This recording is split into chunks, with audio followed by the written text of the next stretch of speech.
আজকের এই ক্লাসটি নবম শ্রেণীর জন্য এবং দশম শ্রেণীর জন্য খুবই একটি গুরুত্বপূর্ণ ক্লাস হতে চলেছে। আমরা গত ক্লাস পর্যন্ত 3 নম্বর পৃষ্ঠার সবকিছু করেছি। আজকে আমরা চতুর্থ পৃষ্ঠায় যখন আসলাম তখন আমরা এই প্রশ্নটি খেয়াল আসলো এবং এই প্রশ্নটি আমি তোমাদের বলে দিই, এবার গ্যারান্টি সহকারে দিয়ে দিচ্ছি যে অর্ধবার্ষিক পরীক্ষাতে তোমাদের এই প্রশ্নটা অবশ্যই অবশ্যই অবশ্যই আসবে। সর্বোচ্চ কি এখানে √3 লেখা রয়েছে, সে জায়গায় লিখতে পারে √2। এছাড়া এই প্রশ্নটাতে তেমন কোনো পরিবর্তন আসবে না। এই প্রশ্নতে 4 মার্ক পাওয়া খুবই সহজ ব্যাপার। তাই এই ক্লাসটি তোমাদের জন্য খুবই গুরুত্বপূর্ণ। তাই তোমাদের এই খুবই গুরুত্ব সহকারে এই ক্লাসটি দেখা উচিত। তো চলো আমরা আজকে 2025 সালের যে ক্লাসটি আছে তা শুরু করি। তাও এটা হলো তোমাদের উদাহরণ পেজ নাম্বার 4 এর। আমরা খুব ভালো করে বুঝিয়ে দেওয়ার চেষ্টা করব এখানে কেন কিভাবে কি করা হয়েছে। √3 এবং 4 এর মধ্যে দুইটি অমূলদ সংখ্যা নির্ণয় করো। মানে √3 আর এই 4 এর মধ্যে দুইটি অমূলদ সংখ্যা নির্ণয় করতে হবে। মেন কথা হলো কে অমূলদ কোনটা মূলদ এটা তোমাকে জানতে হবে।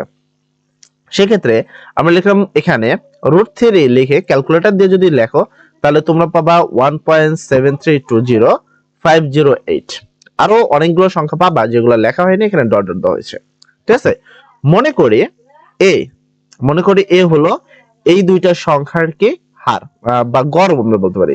দুইটা সংখ্যাকে যোগ করে 2 দ্বারা ভাগ করা মানে হলো গড়। তাহলে মনে করি a সমান √3 + 4/2 মানে গড়। তাহলে a এর গড় মান হলো তোমার 2 × 866, প্রায় সমতুল্য বা সম্ভাব্য মান।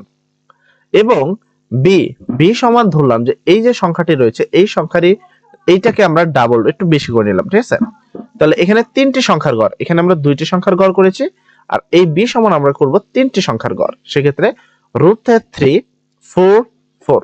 ঠিক আছে, আর যেহেতু 3টি সংখ্যা তাই নিচে 3 দ্বারা ভাগ। তাহলে 2 নম্বর সংখ্যা হবে 2.866 এবং 3 নম্বর সংখ্যা হবে 3.244। এই দুইটা সীমার মধ্যে আমাদেরকে অমূলদ সংখ্যা দুইটি নির্ণয় করতে হবে। ঠিক আছে, অমূলদ সংখ্যা তবে দুইটি।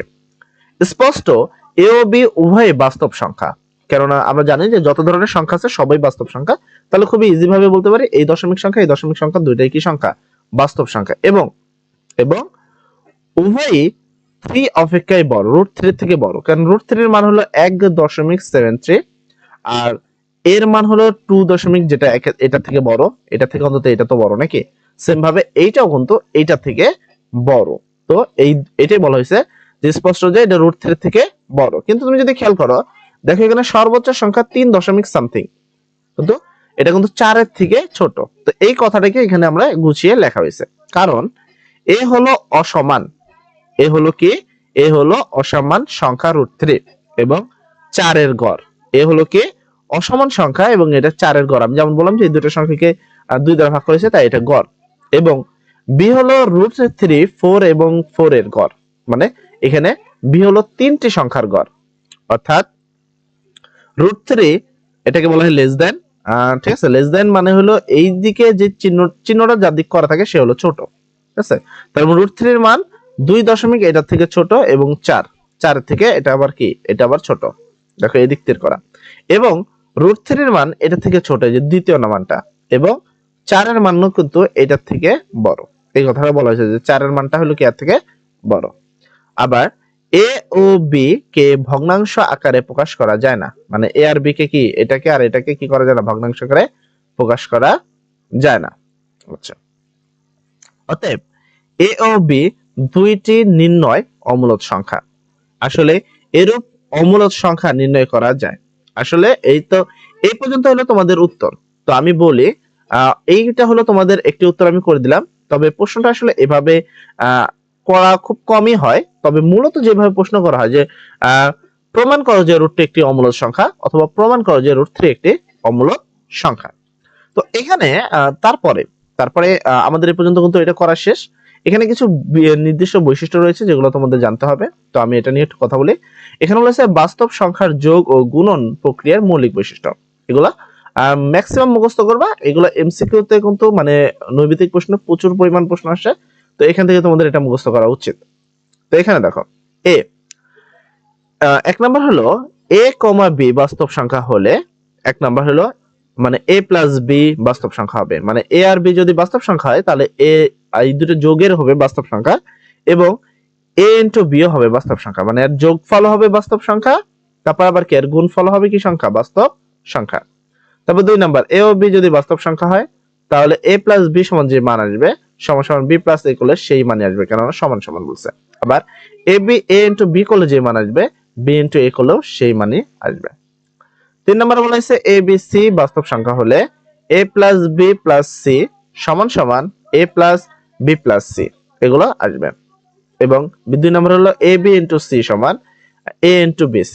তো আসলে এখানে যে সত্যগুলো রয়েছে এগুলো তোমরা খুব ভালো করে দেখবা, কারণ এগুলো খুবই এমসিকিউর জন্য প্রচুর পরিমাণে গুরুত্বপূর্ণ। আর আমি যেমনটা বললাম যে এখানে সবচেয়ে বেশি গুরুত্বপূর্ণ প্রশ্ন হলো এটা, এটাকে অবশ্যই মনে রাখবা যে এই প্রশ্নটা খুবই গুরুত্বপূর্ণ। প্রতিজ্ঞা রুট একটি অম্লত সংখ্যা, এটা কিন্তু খুবই খুবই গুরুত্বপূর্ণ একটি প্রশ্ন, ঠিক আছে? তো সেক্ষেত্রে আমরা যদি এই প্রশ্নের উত্তরটি দেখে দেখো, প্রমাণটা কিভাবে করবো, প্রশ্ন কিন্তু প্রমাণই আসে। সেখানে আমরা ধরি যদি এটা অম্লত বলছে তাই আমরা ধরবো এটা মূলত, ধরি রুটটি একটি মূলত সংখ্যা। যদি মূলত প্রমাণ না করতে পারে তাহলে এটা অম্লত সংখ্যা।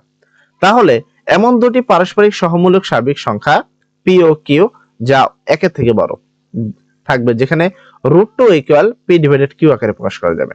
এতটুকুর কথা বাদ দাও, এটা একটি সত্য, ঠিক আছে?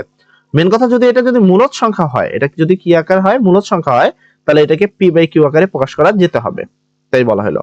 তারপরে এটার উপরে আমরা বর্গ করেছি, তো এটার উপরে বর্গ করলে স্কোয়ার আর এই রুটটা কাটা, তাই এখানে 2 এন্ড সমান সমান ছিল, এখানে সমান সমান, এন্ড পি এর উপরে স্কোয়ার দিলে হয় পি স্কোয়ার এবং কিউ এর উপরে স্কোয়ার দিলে হয় কিউ স্কোয়ার, বর্গ করে।